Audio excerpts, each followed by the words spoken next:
too much of attention makes a donkey think he is a lion அப்படின்னு ஒரு வச்சனம் சொல்லுவாங்க.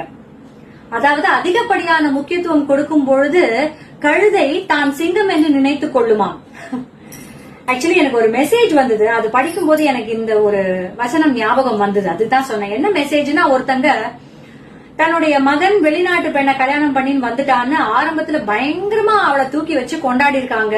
உறவினர்கள்லாம் ஆஹா ஓஹோன்னு பாராட்டுறது என்ன, கெஞ்சது கொஞ்சதுன்னு இப்படி எல்லாம் இருந்திருக்கு. பட் கால போக்குல அந்த பெண் அந்த வீட்டோட அதிகாரத்தை கையில எடுத்துக்கிட்டு ஆட்டி படைச்சிட்டு இருந்திருக்கு.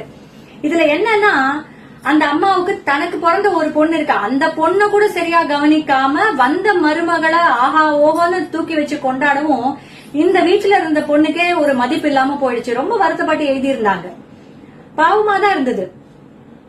ஆனா என்ன பண்ண முடியும்? நான் சொன்னேன், தும்ப விட்டு வாழை பிடிக்கிற கதையா ஆரம்பத்துல நீங்க விட்டுட்டீங்க. எடுத்த உடனே ஒருத்தரை பத்தி முழுசா தெரிஞ்சுக்காம நீங்க பாட்டுக்கு எல்லார்கிட்டயும் சொல்லிட்டு இப்போ என்ன பண்ண முடியும்? இதுக்கு என்னன்னா, இதை மெயின்டைன் பண்றதுக்காகவே பொய் மேல போய் டிராமா மேல டிராமா இப்படி எல்லாம் ஆயிட்டு இருக்கு. இப்ப போய் யாருக்கிட்டயாவது வெளியில சொன்னா நம்புவாங்களா? சரி, சொல்றாங்க சொல்லல, அதெல்லாம் வேற விஷயம். ஒரே மன கஷ்டம். நான் என்ன சொல்றேன்னா, இவ்வளவு தூக்கி வச்சு கொண்டாடி இருக்க வேண்டாம். சரி, முடிஞ்சு போச்சு.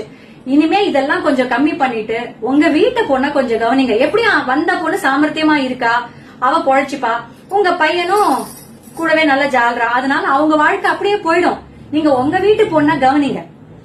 அவங்க உதாசீனப்படுத்தணும்னு அவசியம் இல்லை. நான் சொல்றேன், கடைசியில உங்களை பாதுகாக்க போறது உங்க வீட்டு பொண்ணுதான். அண்ட் அந்த மருமகள் மாதிரியான ஒரு கேரக்டருக்கு நான் சொல்ல விரும்புவது, எப்பொழுதுமே நம்ம வாழ்க்கையில நாம என்ன விதைக்கிறோமோ அதுதான் நம்ம அறுவடை செய்வோம். செவுத்துல அடிச்ச பந்து திரும்ப நம்ம கிட்டதான் வரும். அதனால இப்படியெல்லாம் நடந்துகிட்டா நாளைக்கு இதே மாதிரியான ஒரு சிச்சுவேஷன்ல நம்மள கொண்டு போய் நம்மளோட வாழ்க்கை வைக்கும். தெரிஞ்சுக்கிட்டா நல்லது. Take care.